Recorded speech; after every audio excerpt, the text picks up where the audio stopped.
Mchina. Wape chini. Amechukua simu yangu nisaidie. Mtoto wa kishamba hapo anakuja mitaa ya wauni.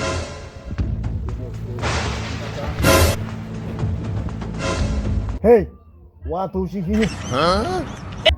Kwa vipi mwanangu, mbona sikuelewi? Mbona hata maskani nini shida?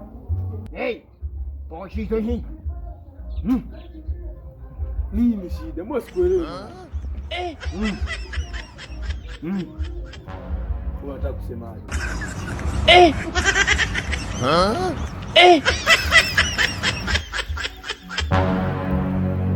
Vipi mbona sikuelewi mwanangu? Hapo sikute nyendo ndo acha wenyewe. Kasongo yeye. Bila mwanangu bila kibongo mwanangu zama limezama. Bila mwanangu. Wewe